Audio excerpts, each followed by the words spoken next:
Hello, I'm Chris Beachum, managing editor of Gold Derby, here with Carol Burnett. She's the star and producer of 90 Years of Laughter and Love for the Peacock Network. Carol, lots of months, I'm sure, planning this celebration out. How did it compare to what you hoped it would be? Well, actually, I was absolutely thrilled with the way it turned out because originally I said I don't want a birthday party with balloons and a cake and confetti, and I didn't want it to be a roast. What I really wanted the show to be was a variety show with live entertainment and we had a 19-piece orchestra and all these wonderful performers came through, and then we showed some, of course, a lot of clips and stuff as we went down memory lane. But there was also some wonderful, funny stuff that came from people who were there, that got up and spoke. And so it turned out to be, I think, an entertaining show, which is what I wanted. Well, what I loved about it was it didn't just focus on your variety series, but it focused on all the way back to Gary Moore and Broadway and your dramatic roles. Right. Yeah. That I remember. We found a clip from Omnibus, which was in, oh my gosh, 1956. So that was even before Gary, the Broadway stuff. So it was fun to see all of that. I hadn't seen it for ages, but we were able to dig it up. So, well, as you mentioned, I'm sorry, go ahead. Go ahead. No, go ahead. You had so many current celebrities on, as well as your longtime co-star Vicki Lawrence. What's it like when you and Vicki see each other? Oh well, we get together as often as we can. In fact, I'm going to have dinner with her this coming week, and so it's always fun to. Yeah, it was so wonderful to have her there, and one of my favorite moments in the whole evening was when Vicki came out and got a standing ovation. That touched my heart so much, because I remember seeing her when she was 17 years old, and she wrote me a fan letter and talked about being in a contest in her hometown, and we went to see her in the contest because we were thinking about doing a sketch. We hadn't done my show yet, but we were planning on it, and there was one sketch that we were talking about doing every so often where Harvey and I would be a married couple raising my kid's sisters. So we went to see Vicki in the her contest, and she resembled me a lot at the time. And so she won the contest, and we auditioned her later on that summer. And she had no experience at all, but we hired her. And so she came on originally to just be in that little segment of the show every so often as my kid sister. But she started to learn a lot about comedy. Harvey took her under his wing, taught her about how to do accents, and how to not just wait for your next cue to say something. You have to listen and learn. Anyway, Vicki absorbed everything so beautifully, and I always laugh. She started out being my kid sister and wound up being my mama. Well, I wanted to ask you about that. That was such a genius move by way back when that happened in the 70s with your staff and yourself and Vicki. Yeah. The logical move would have, in the family sketches, would have been you to play the mother and her to play the daughter, but you flipped it. Well, what happened was actually they did write it for me to play the mother, and we didn't know we were going to do it more than once. So we thought maybe we'd get a guest star to play the daughter, not thinking about Vicki at all. And but Eunice spoke to me for some reason. That character, that was the one I really wanted to do. And then we were going to hire an older actress to be the mother. And are you there? Oh, yes, I'm here. Oh, Oh, I'm sorry. It sounded like we went dead for a minute. And so, but it was Bob Mackey who said, "Well, look, let's just have Vicky do it. I'll put her in I'll pad her. You put her in a fat suit and and a wig and take off her false eyelashes." And so then I remember we were reading it for the first time, and for some reason, I felt it should be kind of like Southern, with those accents. It just spoke to me that way. And that was not what the writers intended at all. They were from the Midwest, and they were from Chicago, actually. And so I remember when we did the run-through on Wednesday, the writers were upset with our doing those accents. They thought we were going to alienate the entire South, But it worked, and then we started doing more and more of it. And Vicki just grew in that part. It was fantastic. Like I mentioned a moment ago, some of your dramatic roles were featured in the birthday special. I just went back a couple of weeks ago. One of the streamers is running Friendly Fire that you did. Do you have a favorite dramatic role that you've ever done? I think it was a comedy drama when I worked for Robert Altman in a movie called A Wedding. I really enjoyed that. And then another time I did a cable show with Elizabeth Taylor called Between Friends. And that was fun. So that was a dramatic role. I like to. I mean, I like it all. Comedy really is my favorite, but I enjoy doing drama too. You had so many great guest stars, and a lot of them were featured on the special. Was there ever anybody, somebody that you went after that it just didn't work out to get them on the show based on their schedule, or they just didn't want to do a variety show? Well, I wanted Betty Davis, and she was a fan of the show. She wrote me fan letter and everything, and so we really wanted her.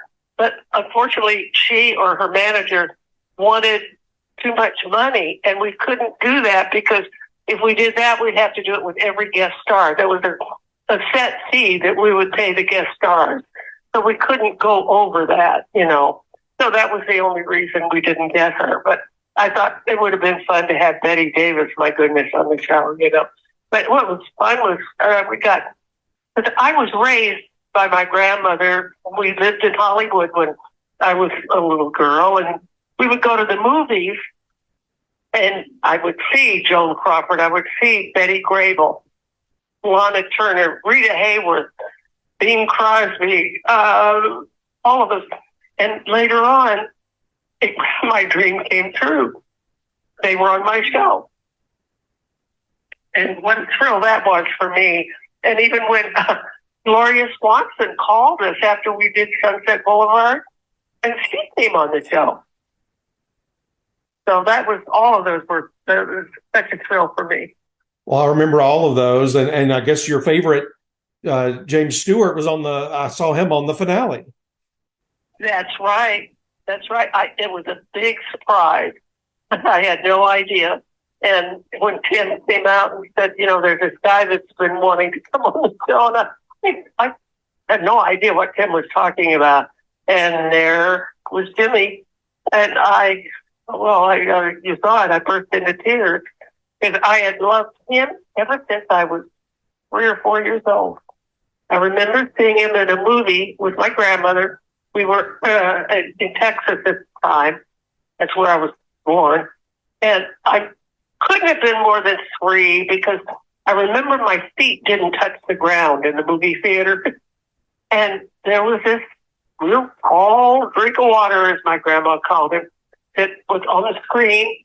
And he stood up and had that drawl, And I said to my grandma, I know him. He's my friend. And from then on, Jimmy Stewart was my favorite actor. And then later on, to get to know him. And he did become my friend. It's kind of like a little bit of a miracle. I wanted to ask you a couple of questions. The CBS building where you did all your shows, and the artist entrance there is named after you. That's been sold. What are your thoughts about that? What's been sold? Didn't they sell off the CBS building there where you did your shows? Yeah, I don't know what's going on there, but I'd be sad to know that that building bites the dust because it's got that history to it. One special you did there that I went back and watched a few months ago, almost everything is now online, is that 50th anniversary of CBS with, I think, almost every star in CBS history was there. What was that like for you to be around all those people? Oh, well, but what is it like? It's like old home week, to see everybody and to be in touch. It was lovely. But then there were some new people too. When you think of Amy Poehler and Maya Rudolph and Tracy Ellis, they were all on the show, and they're newish friends. Let me put it that way. And then now with the 90th, I made some more new friends with Kristen Wiig and Allison Janney and Laura Dern. And then, of course, Bob Odenkirk and Ray Seahorn for Better Call Saul. And Vince Gilligan and Peter Gould. All of those are very, they're new buddies. And I'm so thrilled at this age to be making new friends. And in fact, Allison and I and Charlize Theron, do you do Wordle? No, I have done it, but it's been a little while. You know what it is? Oh, yes, absolutely. Oh, yeah. Well, so I Wordle, let me put it there, now it's a verb. I Wordle with Allison and Charlize every morning. So, and that's kind of fun, Well, I'm glad you brought up Better Call Saul, because not only will you be on the Emmy Awards ballot for your special, but you'll be in the drama races potentially for Better Call Saul. What was that experience like for you? It was one of the best experiences I've ever had, Chris. It was such a well-oiled machine because most of the crew have been together for close to 15 years because a lot of them came from Breaking Bad. And Bob Odenkirk and I, we bonded from the get-go. It was as if I had known him. He's like a new brother. And we just had the best time. And I got to meet and know Ray Seahorn. I didn't have any scenes with her, unfortunately, but I'm a big fan. I got Jonathan Banks came over to introduce himself, and we went out to dinner. We had a few dinners together, all of us, and we still are in touch. And I have dinner every so often, my husband and I, with Vince and his wife, Holly, and Peter Gould and his wife. So again, I keep repeating myself. It's a thrill to be at this age, and I say, making all kinds of new friends and still keeping the old ones that are still with us. Well, speaking of Emmy Awards, you've already won 6 of them. And like I mentioned, you'll be in the drama races on the ballot and also the variety special race. We uncovered a fact today, and I don't know if you're aware of this. If you get nominated in a few months, I think you're the first person ever who will have been nominated in 7 consecutive decades. Oh, wow. That never occurred to me. Well, you would have 60s, 70s, 80s, 90s, 2000s, and then 2010. So you've already been nominated in 6 decades. So this will be the 7th. Oh, wow. That's kind of nice. Well, and it turns out this is the 75th anniversary Emmys. So I hope you're there, because it would be so much fun to celebrate the 75th with you there. Yeah, thank you. Yeah. Well, don't know. Of course, that category for me, I wish in a way that I'd been nominated as a guest, because I might, that might have been a better choice. But I think it was something with the Emmy with the rules that if I was in more than 1 or 2 episodes, then it negates the fact that I was a guest. That's correct. If you're in 50% of that season's episodes, you have to go into supporting. Yeah. But actually, I'm dying for Ray Seahorn to get it. And she is so overdue for an Emmy. There's a scene in Better Call Saul. I don't know if you've watched it. I think it was the episode next to the final episode where she's sitting on the bus, and the camera goes into her face, and she's quiet for the longest time, and then she breaks down. It was one of the greatest moments I've ever seen on television. Or if it had been a movie, she would have been nominated for an Oscar. She absolutely tears your heart out. And I remember Vince, I talked to Vince Gilligan, I said, that scene, and he directed that moment, that episode. And he had her do it one more time. And that was a big moment. And she did it again, and he said even the second time was even better.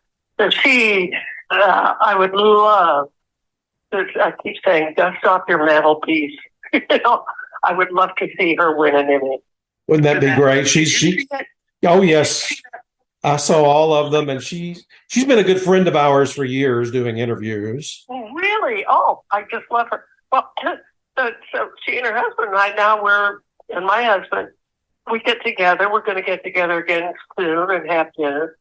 So again, here I have a whole bunch of new buddies, As we get ready to wrap up, I had just a couple more questions. You've gotten so many honors in your life.